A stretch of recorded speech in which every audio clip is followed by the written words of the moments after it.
Bevor das mit dem aktuellen Video losgeht, etwas Werbung. Die Firma Vorkos hat mir eine neue Taschenlampe zugesandt, und zwar die HD03. Das ist ein wirklich extrem kleines Teilchen. Das werde ich euch jetzt im Laufe des Videos mal vorstellen. Und ja, diese kleine Taschenlampe hat so viele Optionen, die werde ich euch auf jeden Fall hier mal einblenden, was die alles so kann, weil auswendig lernen kann ich das nicht. So sieht die Verpackung aus, und was da drin ist, das schauen wir uns jetzt an. Hier ist das gute Stückchen. Sie ist also wirklich, das ist mit Abstand die kleinste Taschenlampe, die ich seit langem gesehen habe. Sie hat ein Aluminiumgehäuse, an der Seite so einen kleinen Clip mit Gummiunterlage, sodass man sie überall hinbauen kann, beziehungsweise hinklippen kann, wo man gerade Bock drauf hat. Soll auf jeden Fall extrem viele Features an Bord haben. Auch diese werde ich euch an der Seite einblenden, weil das ist tatsächlich viel zu viel, um das alles irgendwo auswendig zu lernen. Ja, also wir haben ja auf jeden Fall einen Schalter an der Seite dran mit einem High Beam und Low Beam. Auf der anderen Seite haben wir den An- und Ausknopf, der natürlich auch mehrfach hinterlegt worden ist durch einmal drücken, zweimal drücken und dreimal drücken und so weiter. Ihr kennt den ganzen Spaß bei den kleinen Taschenlampen. Geladen wird das ganze Ding per USB-C. Ja, ich würde sagen, wir probieren das Ding jetzt mal eben aus, weil jetzt ist es natürlich ein bisschen zu hell. Ich bin auf dem Weg in so einen verlassenen Ort und dann schauen wir mal, was da so los ist. Dunkler als jetzt kriege ich es nicht. Ihr seht, es ist so ein bisschen... Aber wir probieren mal die erste Stufe aus. Das ist jetzt also wirklich ganz minimal. Und durch Festhalten der Taste geht das dann halt in mehreren Stufen heller. Also für das kleine Ding, finde ich, geht da schon was. Hier und jetzt. Sie hat auch noch einen Super Beam. Wir haben ja an dieser Lampe haben wir einmal außen LEDs. Ich weiß nicht, ob ihr das sehen könnt. Ich zeige euch das nachher nochmal im Hellen. Und einmal innen. Das heißt also, wir haben so einen Punktstrahler. Und einmal halt so einen Beamer da dran. Und in dieser Funktion schafft dieses kleine Taschenlämpchen es tatsächlich 1 Stunde und 10 Minuten so durchzuhalten. Also sie macht schon recht ordentlich Licht, kann man nicht anders sagen. Wenn ich diesen Hebel hier umlege an der Seite, ja, dann haben wir halt auch wieder Stufen einstellbares Licht, um den ganzen Raum auszuleuchten. Wir haben einen Strobo-Effekt. So, und dann haben wir noch so ein Ambient-Licht. Und wenn man die Taste hier festhält, kann man durch das ganze Farbspektrum durchleuchten. Ja, das sind so Einstellungen. Das funktioniert auch von alleine, so als ja, Stimmungslicht. Macht jetzt nicht, wer weiß wie hell die ganze Sache. Aber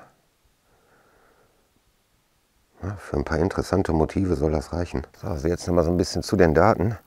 Das Ding hat einen Maximalwert von 680 Lumen. 180 Meter weit kann das Ding strahlen.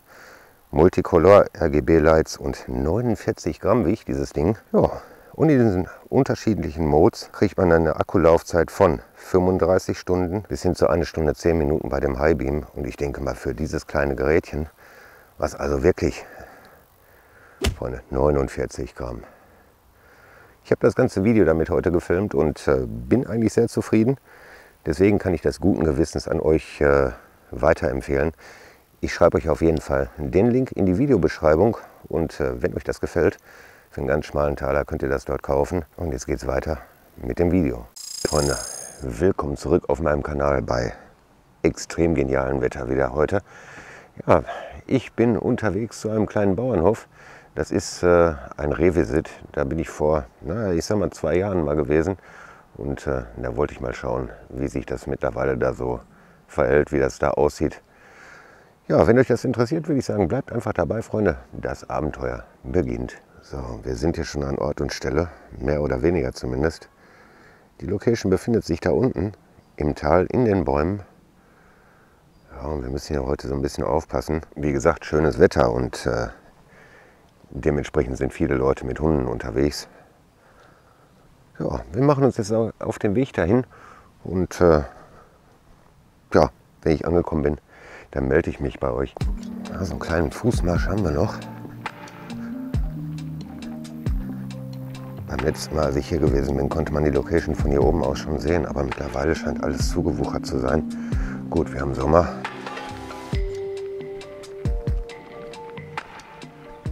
So, wir nähern uns langsam der Location. Ich kann das erste Gebäude schon sehen. Ja, dann hoffe ich mal, dass das nicht ganz so schlimm da drin aussieht mittlerweile. Weil ihr kennt das ja. Es wird einmal irgendwo was gefilmt. Es kommt irgendwann in die Karten rein und dann ist Feierabend. Naja, wir schauen mal. So, im Gegensatz zum letzten Mal ist hier natürlich schon alles zugewuchert. Bedingt durch die Jahreszeit halt. Gibt es noch so einen alten Unterstand. Ich denke mal, so wie man das sehen kann, ist hier früher das ganze Holz gelagert worden. Dann vorne, ich muss tatsächlich nochmal in das alte Video reinschauen. Ich bin fast der Überzeugung, dass das Ding früher mal voll gewesen ist. Wir müssen hier so ein bisschen aufpassen. Ich höre schon die nächsten Leute hier rumlaufen mit den Hunden. Oh, der Sturm hat mittlerweile die Telefonleitung oder Stromleitung hier runtergeweht. Da geht es dann mal dran vorbei. Und alles ist hier voll mit Brennnesseln. Und irgendwie sieht es schon etwas anders aus, weil beim letzten Mal konnte ich nicht durch das Gebäude da durchgucken bis auf die andere Seite. Also da scheint irgendwas kaputt gegangen zu sein. Da vorne, da gibt es so einen Miststreuer. Der ist mittlerweile komplett zugewachsen. Ja, und ich denke mal, der ehemalige Besitzer, der muss auch hier Hunde gehabt haben, wie man unschwer an diesem Zwinger erkennen kann. Tja, mittlerweile holt auch hier sich die Natur alles zurück. Also mit so einer Brennnesselpracht hätte ich jetzt natürlich nicht gerechnet heute. Ja, der alte Traktor, der steht hier immer noch rum. Mittlerweile sieht er nicht mehr so gut aus. Der ein oder andere hat hier schon dran rumgewühlt und geschraubt. Ja, es hat hier vor Jahren mal drin gebrannt und dann wurde dieser Trecker aus der Scheune rausgezogen von der Feuerwehr und seitdem steht er hier und rottet vor sich hin. Schade eigentlich. Und ich garantiere, der würde sogar noch laufen. Wir müssen ja aufpassen, es gibt das ein oder andere Loch hier im Boden drin. Das ist die alte Scheune. Hier steht immer noch der Wender rum. Also es hat niemand irgendwas hier rausgeholt oder gebrauchen können. Da. Ich mache euch das mal ein bisschen heller, dass ihr auch was sehen könnt.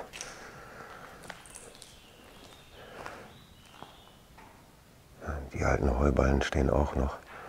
Also wie gesagt, es hat sich nicht allzu viel verändert. Und wie ich vorhin eingangs schon sagte, hier vorne, da liegen so ein paar Sachen rum, die mal in Brand geraten sind. Ja, das ist alles immer so ein bisschen schade, ne? Das mit dem Thema Feuer, das zieht sich ja so durch sämtliche Lost Places durch. Wenn die alle abgefilmt und abgedreht sind, dann müssen sie halt irgendwann brennen. Ich finde das absolut scheiße. So, hier unten ist auch noch so ein Loch. Da geht es dann in irgend so einen Kellerbereich. Den habe ich damals auch nicht besuchen können. Mal schauen, vielleicht finde ich jetzt ein Loch dazu. Gucken wir einfach mal. An dieser Stelle, da muss wohl es hauptsächlich gebrannt haben. Und ja, wir sind jetzt hier in einem Teil der Scheune, wo noch ein paar Kutschen drin stehen. Alter, ist das schön. Ja, es ist mittlerweile sehr, sehr, sehr einsturzgefährdet. Also, das sah beim letzten Mal nicht ganz so schlecht aus hier. Da unten seht ihr die Straße, da müssen wir genau aufpassen, dass da keiner von den Nachbarn hier dran lang läuft. Tja, aber schaut euch das an. Ich bin ja immer recht zufrieden, dass die nicht weiter zerstört worden sind. Normalerweise müssen die Leute ja alles kaputt machen hier. Vorsichtig. Was eine schöne Kutsche hier. Und hier steht noch ein etwas jüngeres Modell, möchte ich mal behaupten. Weil das hat schon so einen Rohrrahmen dran und zum brutalen Sessel vorne drauf. Oh Mann, ich laufe hier wieder unter Sachen durch, Freunde. Das ist absolut krass hier drin. Also was innerhalb von 1,5 Jahren so der Verfall hier fortgeschritten ist, das ist schon krass. Da hinten in der Ecke noch ein Kühlschrank auf dem Tisch. Ja, und hier liegt so eine riesengroße Achse. Ich weiß nicht, von was für ein Fahrzeug die ist, aber das sieht mir ja aus, entweder ein Traktor oder irgendwas anderes. Das ist schon fett, das Ding. Ja, dass diese Kutsche so ein bisschen moderner ist, das sieht man schon anhand der Bremsen da. Und da vorne, da gibt es 2 Pedale, wo man das ganze Gespann mit anhalten kann. So, gerade wieder freie Bahn.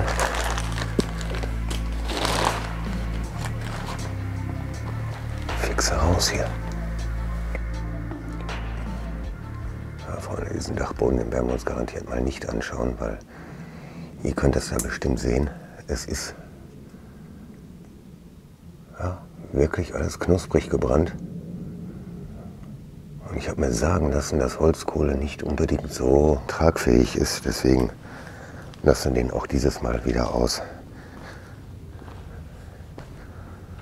Oh, dann wollen wir mal weiter gucken, dass wir hier durch dieses mega Brennnesselgetöse durchkommen. So, ich schleiche mich mal hier am Rand lang. Ich weiß, dass hier vorne eine Treppe runtergeht.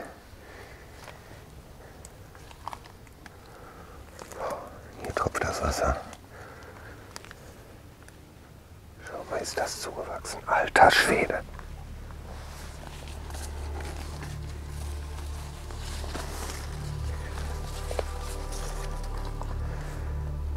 Da geht's runter, Freunde.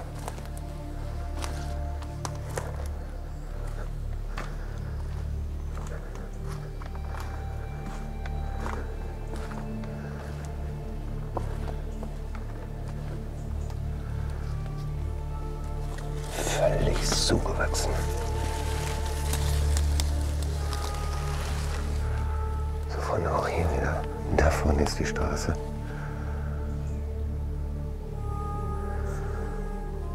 Und hier geht es dann in diese alte Scheune rein. Ja, es sieht noch genauso aus wie vorher. Und irgendeiner hat hier ein Tännchen reingelegt.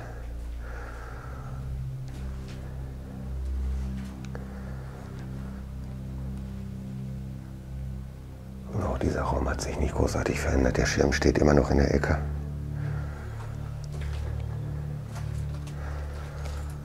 Aber der Putz, der kommt hier massiv runter durch die Feuchtigkeit. Das ist natürlich... Wow. Ja, da müssen wir gleich mal reinschauen. Wir gucken jetzt erstmal hier um die Ecke noch.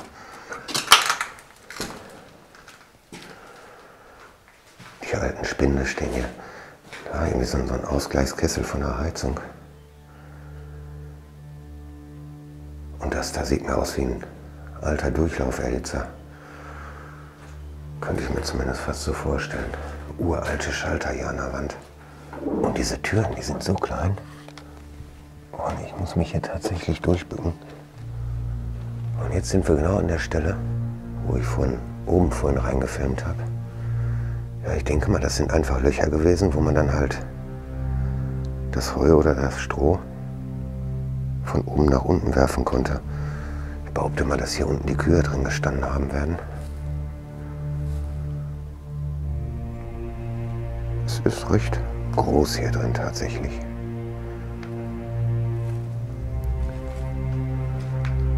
Hier vorne steht auch eine Türe offen. Da haben sie drin gestanden, eine nach der nächsten.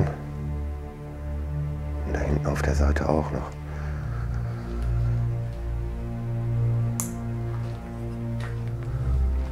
Ja, und in der Mitte wurde dann halt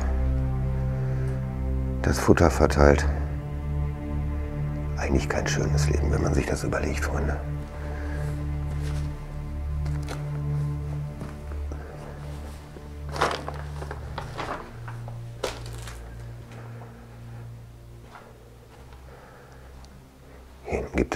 anderen Raum.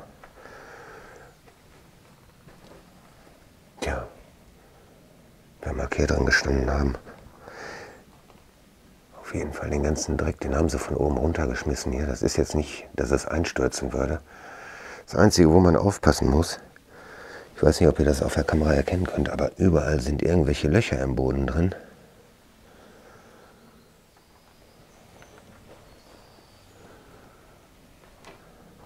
Das verstehe ich jetzt allerdings nicht hier vorne, warum sie die Wassertränken von der falschen Seite anmontiert haben. Gut, es wird einen Grund geben dafür. Ich weiß ihn jetzt nicht. Oh, hier hinten geht es wieder durch. Wir nähern uns wieder dem Straßenbereich. Ich muss das Licht mal eben ausmachen. Wetter da vorne.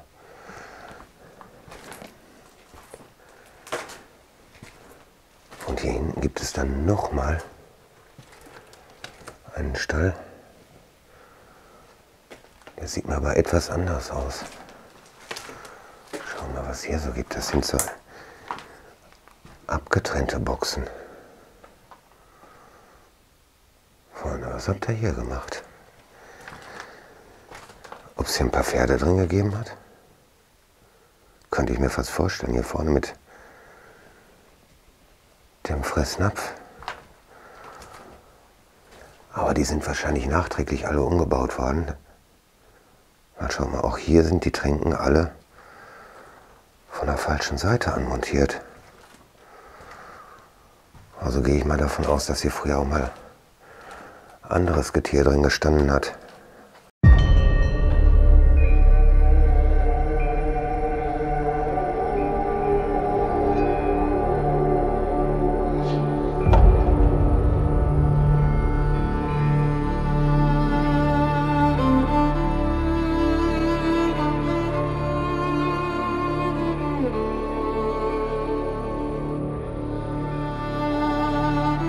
Zeit, diesen Stall wieder zu verlassen. Und hier vorne, ich denke mal nicht, dass der Boden da eingestürzt ist, sondern dass ganz einfach das irgendwie so ein Bereich ist, wo es unten in die Güllegrube mal reinlief und sich dann an dieser Stelle hat sammeln sollen. Und die Tür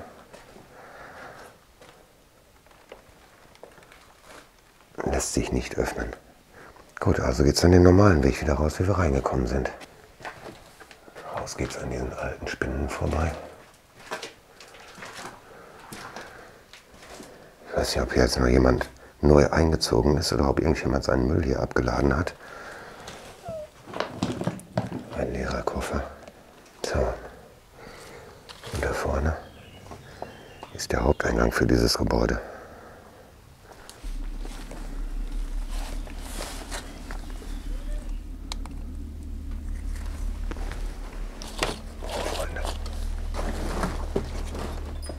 Über die alte Matratze hier drüber. Alter. Ja, es sieht nicht mehr so schön aus, wie es mal gewesen ist. Es hängen zwar noch die Bilder an der Wand. Und die ganze Wand ist mit Teppich ausgelegt. Also das ist keine Tapete, Freunde.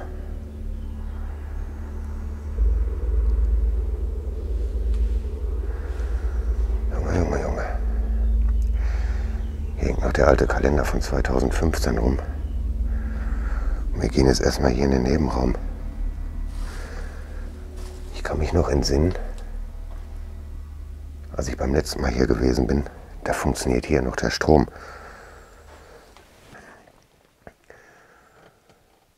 Das hat sich dieses Mal wohl geklärt, Freunde. Ich blende euch das mal ein. Wie gesagt, hier brummt es noch drin. Und zwar hier ist tatsächlich noch Strom drauf.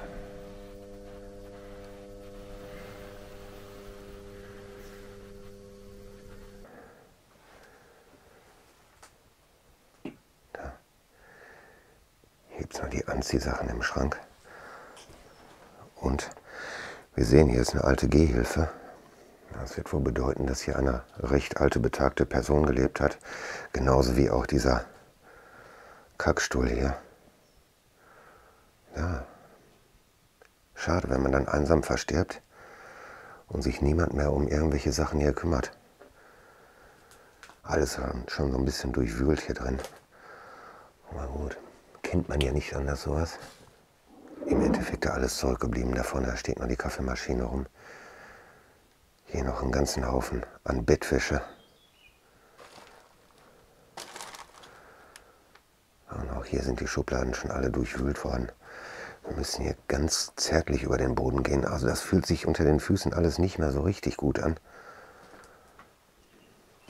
Ich weiß nicht, ob dieses Haus unterkellert ist. Also das habe ich schon damals nicht ergründen können.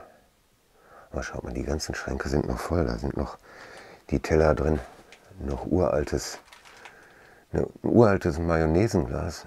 Das werde ich aber nicht anfassen. Das ist einfach nur... Und hier hinten kommen wir in den Bereich... Ja, ich nenne das mal so als Lagerraum. Auch noch Küchenschränke. Hier ist eine alte Kühltruhe. Ja, Gesetz der Serie müsste ich da...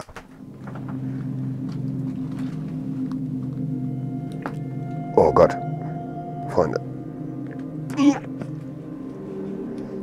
Sie ist noch voll. Ja, das kommt davon, aber man will es halt so. Oh, Freunde. Das ist noch keine gute Idee. Oh. Zu diesem Raum kommen wir gleich.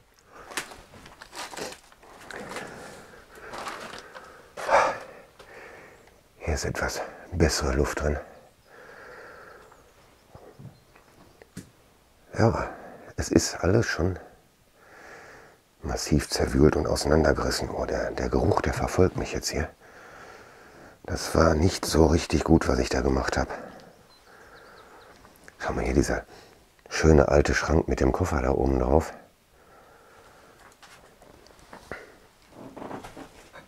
Ja, alles so 50er Jahre hier. Und da steht noch der Weihnachtsbaum. Und so ein wunderschönes altes Tonbandgerät. Von welcher Firma ist das? Ja, das ist, wenn man wieder keine Brille auf hat.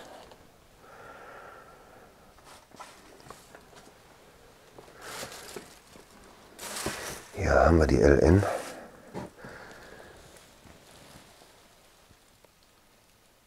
Aus dem Jahre 2006. Na gut, da muss aber schon ganz schön lange gesammelt worden sein, wenn der Kalender von 2015 ist. Hier liegen noch uralte Fotos rum. Ich muss das natürlich alles so ein bisschen verpixeln hier, Freunde. Aber jetzt schaut euch mal dieses Badezimmer an. Also das ist... Hier steht's Klo.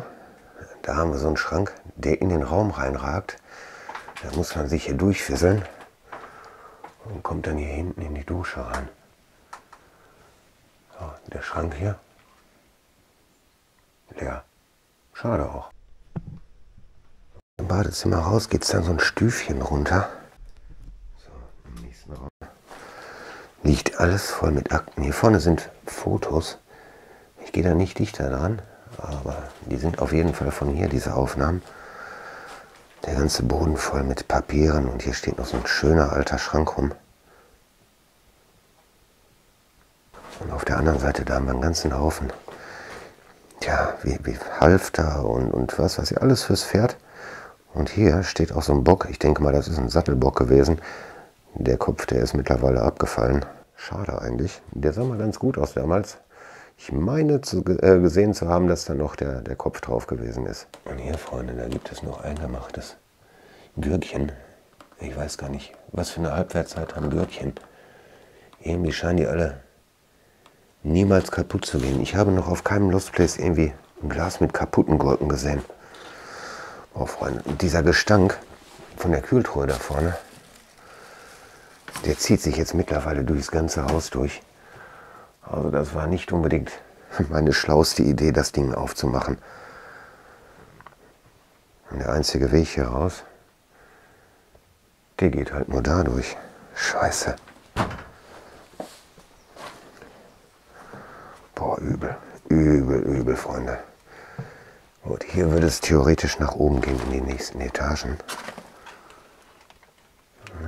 glaube, ich quetsche mich diesmal da durch, weil die haben extra so einen Schrank hier. Nee, da ist es zu. Schaut mal, Freunde. Das ist zugemacht worden. Und ich bleibe jetzt hier mal in der Tür stehen. Also da haben wir noch so ein paar Küchenschränke. Und da steht diese üble. Oh, nee, Freunde. Ich muss das hier an dieser Stelle abbrechen. Das geht gar nicht. Boah. Also ich bin ja schon hart gesotten, aber das war das allerletzte Ding, ey. Boah, bis hier vorne stinkt es immer noch. Hier geht noch eine Treppe hoch. Da müssen wir jetzt mal ganz vorsichtig raufgehen, weil ich weiß, dass diese Stufen, ihr könnt sehen, nicht die allergesündesten mehr sind.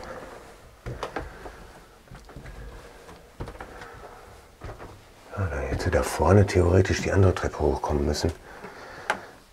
Schauen wir hier rein. Auch hier sieht noch alles aus wie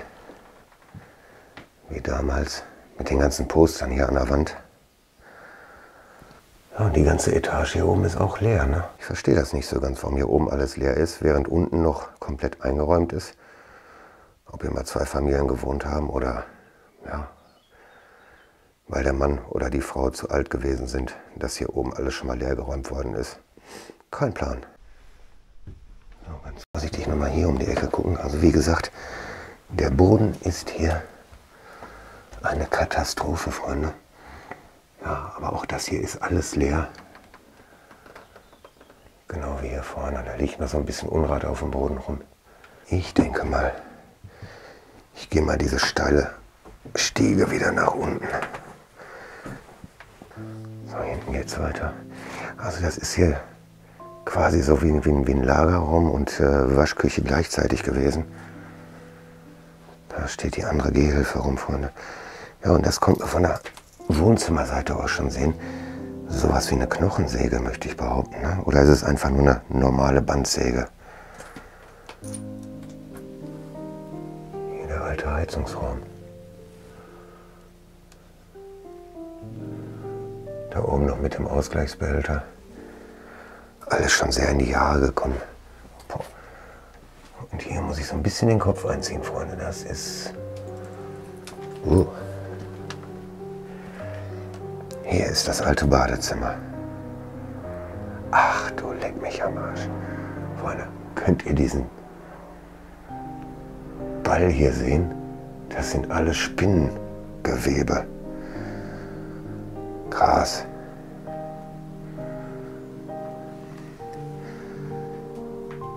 Hier in der Ecke, da gibt es so eine Dusche, ein Waschbecken, das Toilettchen und da vorne 2 Kühlschränke. Also, ja, ich habe den Geruch immer noch in der Nase von der Kühltruhe. Aber ich wage es trotzdem nochmal. Nö. Ja, möchte ich fast behaupten, habe ich an dieser Stelle mal Glück gehabt. Es sei denn, es kommt jetzt hier irgendwie was von oben runtergefallen. Gut, haben wir das hier auch gesehen.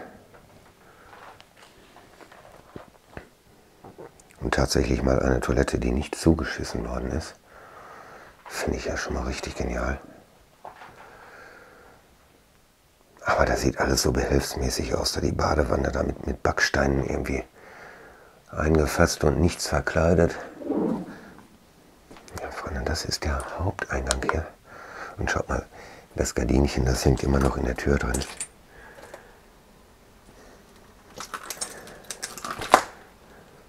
Und jetzt sind wir auf dem Innenhof, wo ich direkt vom blinden Fliegen angefallen werde. Und das hat so ein bisschen was von Urwald hier, ne? Da noch der Milchtank. Also es ist ja schon recht schön hier eigentlich im Sommer. Wie man so langsam erkennen kann, hier vorne, da stehen die Kutschen drin. Das sieht alles nicht mehr so richtig taufrisch aus. Also es hat sich doch im Laufe der Zeit hier so einiges geändert. Natürlich nicht zum Guten. Ich glaube, mich entsinnen zu können, beim letzten Video gesagt zu haben, das Häuschen sieht ja eigentlich noch ganz schön aus. Nein, Freunde. Das ist die Außenansicht jetzt hier. Und wir sind ganz weit weg von schön. Also das ist wirklich durch. Und auf der gegenüberliegenden Seite, da kann man auch erkennen, da war mal noch irgendwas.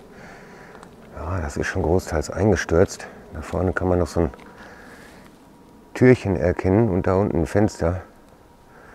Was das für ein Häuschen gewesen ist, weiß ich nicht. Ich könnte mir nur vorstellen, dass hier vielleicht irgendwelche Angestellten vom Bauernhof irgendwie drin gewohnt haben. Weil das habe ich in dieser Gegend schon öfter gesehen. So ein Bauernhof hatte meistens dann ja so ein kleines Häuschen für die Angestellten, fürs Gesinde oder wie sich das auch immer so nennt. Ja, möglich, dass es auch das hier gegeben hat. So Freunde, mit der Location im Hintergrund möchte ich das Video beenden. Ich hoffe, es hat euch gefallen. Wenn dem so sein sollte, ja, dann lasst mir doch gerne einen Daumen oben, abonniert den Kanal und aktiviert die Glocken, damit ihr keins der nächsten kostenlosen Videos verpasst. Ich würde mich da auf jeden Fall sehr drüber freuen und ihr würdet mir einen Gefallen damit tun. Ja, was bleibt noch zu sagen, Freunde? Wir sehen uns spätestens im nächsten Video.